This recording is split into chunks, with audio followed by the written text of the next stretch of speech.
Mbahaye ikaze nanone ku ijambo ry'umwimerere. Karibu reka mbahaye ikaze ku ijambo ry'umwimerere, twongeye tuganire. Germain Muhirwa. Shalom Bashem Adonai Elohim Elohei Avraham Yitzhak Yaakov ba Yeshua HaMashiach. Maze anachnu cholchim lilochot hayom. Ese nicyo tugiye kureba uyu munsi, turebe impamvu abantu tubabazwa n'urupfu rwa Kristo cyane, ahubwo twagombye kwishimira ko yaje kuducungura akatuvana ku ngoyi y'icyaha, ingoyi y'urupfu. Nubwo benshi batabyumva, ariyo mpamvu Kristo yavuze ati nimubareke, ntago bazi icyo bari gukora. Kuko wibuke mu ivanjiri ya Mariya Madalina, Kristo yaravuze ati kunyaku y'umubiri byarambohoye kugira ngo nkomeze nsoze gahunda z'uwanyohereje. Zamubohoye ingoyi y'icyaha n'urupfu, ziramubohora kugira ngo zimwambure uwo mubiri mubi wanduye, kuko tuzi ko umuntu ntago ari umubiri ni roho. Mbanze mbasuze rero mu izina ry'Uwiteka Imana ishobora byose, Imana ya Abraham, Isaka na Yakobo, mu izina ry'umwami wacu Yeshua HaMashiach, benshi bita Kristo. Nkuko maze kukubwira, tugiye kureba impamvu tugira agahinda no kwibaza cyane n'ububabare iyo twibutse urupfu Kristo yapfuye, kandi watubwira ati mwihangayika mwibabara, ahubwo biriya ababikoze ntibari bazi ibyo bakora, ahubwo ababikoze bankijije uyu mubiri wanduye kugira ngo njye kurangiza inshingano za data wo mu ijuru. Kuki rero kenshi utegereje urupfu rwa Kristo bidutera agahinda, kandi we yaraje kurangiza gahunda yamuzanye? Ese tugomba kuba twishimira ko Kristo yatsinze urupfu akaduhuza n'Imana, nk'uko tubibona mu ivanjiri ya Mariya Madalina, we atubwira ko abamugambaniye bose bari bari gufasha ahubwo kugira ngo asohoke mu mubiri, muri iyi gereza y'umubiri, arangize gahunda y'Imana. Iki tuzi ko ari ikibazo gikomeye cyane, benshi barabyibaza. Abantu benshi iyo utatekereje neza utangira kwibaza uti ni guki bamwishe umureka. Kumbi we icyari kimuzanye kwari gupfa kugira ngo ibyo byose bituveho, ariko twebwe tubivangamo amarangamutima nk'uko tubibona nka muntu, tukavuga tuti ntabwo byari bikwiriye. Ariko Imana yo izi ko byari bikwiriye, ari nabyo byari byiza kuri Kristo, kugira ngo noneho atsinde urwo rupfu burundu, noneho tuzabone kwambikwa umubiri udasaza udapfa. Ni ikibazo cya mbere rero, kuki twumva biduteye agahinda kuba Kristo yarapfuye kuri agapfira ku musaraba? Duterwa agahinda nuko Kristo uko yapfuye, uko bamubambye, ariko ntawe dutekereza ko iyo adapfa misiyo ye ntabwo ari gukunda. Icyo kiguzi rero yatanze nicyo tugomba guhora twibuka. Reka turebe rero impamvu tugira ako gahinda no guhangayika no kwibaza urupfu yapfuye, uko bamwishe, iyicarubozo, uko bamusetse, kandi noneho baranamubamba ku musaraba. Byari ibintu by'abaruharwa. Birumvikana ko amarangamutima yacu iyo abirebye abona ari ibintu bibi cyane, akaba ariyo mpamvu abantu bumva bagize agahinda. Ese bya byaha no kwishinja abantu dufite, kandi tuzi ko ari twe twabikoraga, ese koko yari akwiriye kudupfira? Nk'uko tubizi, yapfiriye ibyaha byacu kugira ngo dukire, nk'uko tubisoma muri Yesaya 53:5. Iyo ataba we, uyu munsi ntabwo nzi icyo tuba twivuga. Imana ntabwo iba yongeye kuturambura akaboko kayo. Dushobora kuba tugira ako gahinda kubera urukundo n'impuhwe. Iyo nka Kristo atweretse ati dore narabitangiye, dore narapfiriye kubera ibyaha byanyu, niyo mpamvu urwo rukundo yadukunze tugerageza kongera tukaramukunda natwe, kugira ngo noneho nitwibuka ibyabaye ku musaraba kugira ngo dukire, turusheho kumukunda. niyo mpamvu twumva koko duhuje nawe, ukaba wakwishyira mu mwanya we ukavuga uti iyo yaba weho wari kubigenza ute, wari kubyemera cyangwa wari kubyihakana. niyo mpamvu rero ako gahinda no guhora duhangayitse tuvuga tuti wenda bamujije ubusa kubera twebwe, birumvikana kuko twebwe benshi turacyumva abantu nk'umubiri, ariko ko ugenda ukanguka ukumva ko umuntu ari roho atari umubiri, ugenda ubisobanukirwa neza ukumva ko ahubwo nyuma y'ubugingo nibwo tuzasobanukirwa neza, tukumva impamvu yadupfiriye turi kumwe nawe tumubona amaso ku maso, ariko noneho bikazashoboka ari uko twakoze ugushaka kwe hano, uko atubwira tugomba kubaho kugira ngo tuzasohoze izo gahunda neza, tubona nawe amaso ku maso. Ese ntidukwiye kubaho ubwo tubyishimira ko yadupfiriye ku musaraba? Mushobora kuvuga uti kwishimira umuntu ko yapfuye ku musaraba? Hari abantu benshi umuntu yapfuye babigira ikibazo cyane, ariko ntibumve icyo bivuze nyuma y'ubuzima, nyuma y'amaso aya ya muntu abona. Dukwiye ahubwo kuba tubyishimira, kuba yaremeye agahaguruka akavuga ati ngewe aba bantu Mana barakugomeye ariko ngiye kubitangira. Nibyo tugomba kubyishimira. Hano rero tubisanga muri Pawulo, Abakorinto ba mbere 15:55, urupfu wagiye he? Imana umwami wacu Kristo yararutsinze burundu. Tugakomeza muri Yohana 13:20, mwishime kuko ntabwo mushobora guheranwa n'agahinda, agahinda kanyu kagomba guhinduka ibyishimo. Niyo mpamvu we avuze ati nari imbohotse mvuye muri prison y'umubiri. Ababikoze ntibari bazi ibyo bakora, ntibari bazi ko bari gutuma njya kurangiza gahunda zanjye kwa data. Urumva ko we yari abizi ko yagombaga gupfa kugira ngo abone kuzuka, namara kuzuka noneho gahunda zibe zirangiye. Ese ivanjiri ya Mariya Madalena ibitubwiraho iki? Itubwira ko uwo Kristo yabibonaga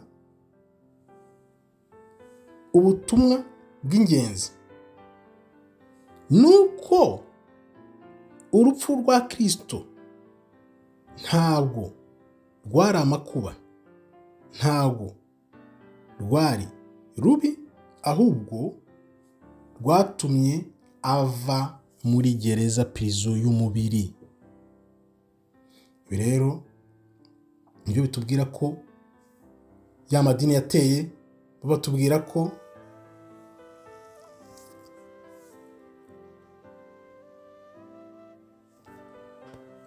gupfa bamwe bategereza ngo muri purgatory, abandi bakatubwira ngo biba birangiye, abandi bakavuga ngo uwapfuye ntavuga. Amateori menshi cyane yuzuye hirya no hanze aho ngaho, ariko uko tubizi byanze bikunze hamwe roho zinyura, uburinzi burindwi aho zijya kiba cyarazizanye, naho ziruhukira, byose tuzi ko dukurikije yaba amavanjiri tugenda dusoma ya Mariya Madalena, abapfa bakava mu mubiri bakagaruka, byose ibyo bagenda bavuga tuzi ko aya madini yabeshye ari ibinyoma byinshi, ariko ukuri tugenda tugukozaho imitwe y'intoki byanze bikunze. Yohana 10:18, nta n'umwe wamvana ubuzima, ariko nabo bahaye ku bwanjye kugira ngo mukire. Ibyakozwe n'intumwa 2:23, uyu muntu yatanzwe igitambo n'Imana, Imana yonyine, umugambi wayo wo kudurokora, nicyo cyatumye yemera kumurekura nawe ubwe akaza.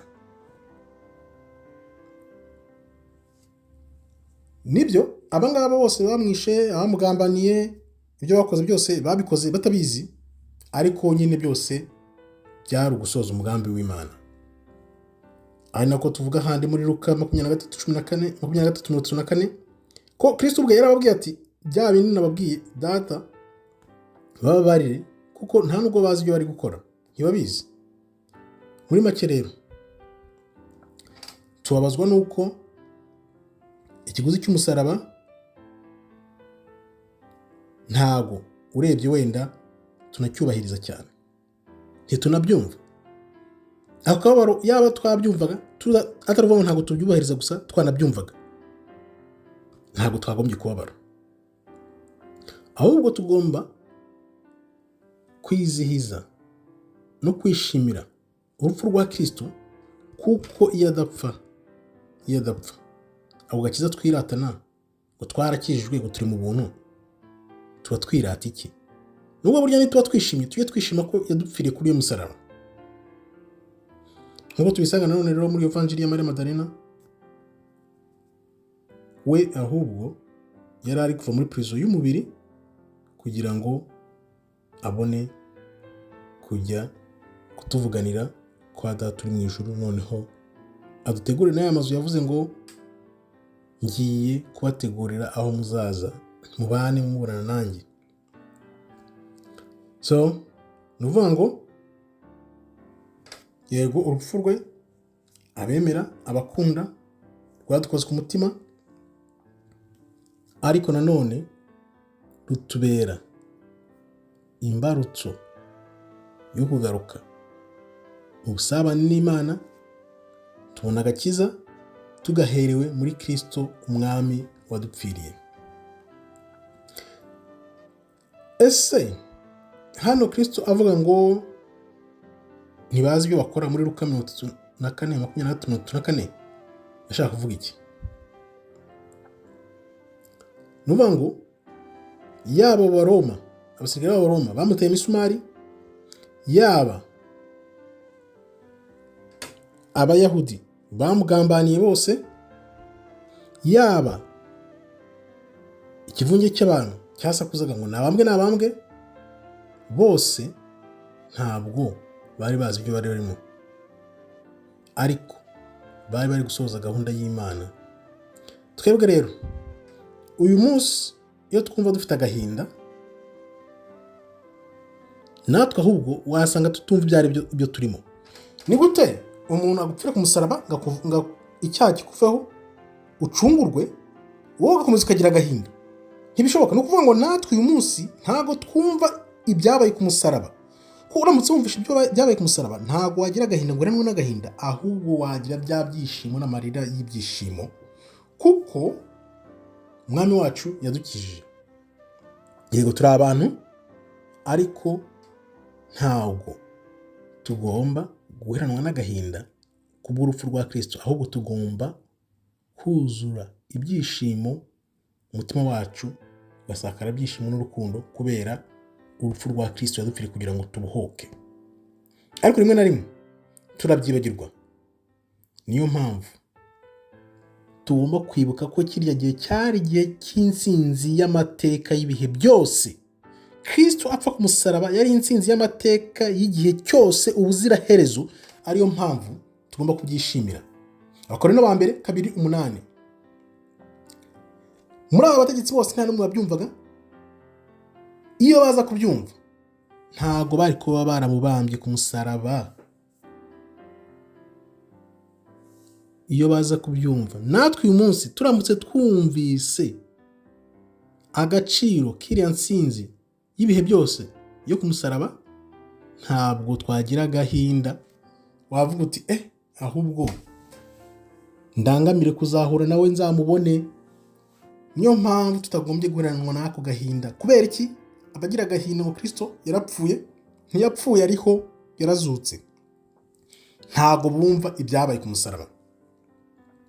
Nuvuga ngo iyo tugize ku gahinda, dufata Kristo tukamugira umuntu wagowe, atari umuntu watsinze. Ako gahinda gatuma abantu babona Kristo nk'umuntu wagowe, atari uwanesheje. watsinze urupfu, wavuye mu mubiri kugira ngo tuzabone ubugingo buhoraho. Ni ukuvuga ngo Kristo ahubwo iyo ntsinzi ye yizihize urya musaraba, nujya uwubona ntukabona urupfu rwa Kristo, ujye ubona intsinzi y'ibihe byose. Ese twawenda ari ukubera kwishinja dufite tukibagirwa ubuntu bw'Imana? Buriya ni ubuntu Imana yadukoreye kugira ngo bya byaha no kwishinja kwacu twahoranaga bituveho. Ese twaguma mu gahinda gute kandi ngo twibagirwe kwizihiza no guhimbaza urupfu rwa Kristo? Kuko yari intsinzi. Iriya yari intsinzi utakumva ahandi, nta handi byabaye usibye ku musaraba gusa, kubera ubuntu bwa Kristo n'Imana, kuko we Jambo yahoranye n'Imana kandi Jambo yari Imana. Mu gusoza rero, twongere tugaruke ko Kristo yaje gusoza umugambi w'Imana. Ako gahinda tugira nuko wenda tutareba ngo twibuke agakiza. Agahinda ntikagomba kuganza agakiza, kuko abibona nk'agahinda bibagirwa ko kari agakiza. Ako gakiza rero ufite, ndibaza uyu munsi utagombye kukibagirwa, guheranwe n'agahinda kandi ugomba kwizihiza intsinzi y'umucunguzi wacu Kristo Yeshua HaMashiach. Nkuko rero Kristo yasabiye abamukwenaga, abamusabira kubambwa, abo bayobozi bose b'Abayahudi bamubambishije bose akabasabira imbabazi, izo mbabazi natwe zituza uyu munsi iyo tugize intege nke, imyumvire mike mu bintu ibi cyangwa se ibi n'ibi cyangwa ibintu runaka. Gahunda ye ntabwo igomba guheranwa n'imyumvire mike ya muntu, ahubwo twe nka muntu tugomba kurushaho gusobanukirwa iby'ijuru kugira ngo twese turangize gahunda zacu hano ku isi, cyane cyane tugerageza kurebera mu ndorerwamo y'uko Imana ibibona. Tuvuge ibintu biba bibaye umunsi, yes, abantu barabireba mu maso ya muntu, ni ukuvuga ngo ibintu byose tubireba mu maso ya muntu ntitubyumve, twavuga kuki, ariko reba mu maso, nyuma y'amaso y'aya ngaya turebesha ya muntu, ugerageze kwibaza niba urya musaraba utagomba kuba agahinda, ahubwo ukakwibutsa agakiza. Noneho uyu munsi weho nka muntu birakwibutsa iki? Impamvu rero nakubwira nti Kristo kuba yaradupfiriye ku musaraba, ntabwo tugomba kugira ku gahinda cyane, ahubwo tugomba kwibuka intsinzi y'ibihe byose yagiriye kuri uyu musaraba kugira ngo atubohore urupfu, tuzabeho ubuziraherezo. Iyo atari kuba we, ntabwo tuba tuvuga agakiza, ijambo ry'Imana, ntabwo tuba turi mu buntu bw'Imana. Byose tubikesha Kristo umwami wacu Yeshua HaMashiach wadupfiriye kugira ngo dukire. Abo twabanye rero nkambashimiye uyu munsi, namwe mukomeje kwiyandikisha, ndabashimiye. Subscribe niba utariyandikisha, kanda like kugira ngo ubutumwa bugere ku bantu benshi cyane, kandi wibuke ko ukuri niko kuzatubatura, byongeye nti ukuri kubohora imbohe. Murakoze rero, Imana ikomeze ibarinde. Shalom, shalom, toda raba, tov meyod.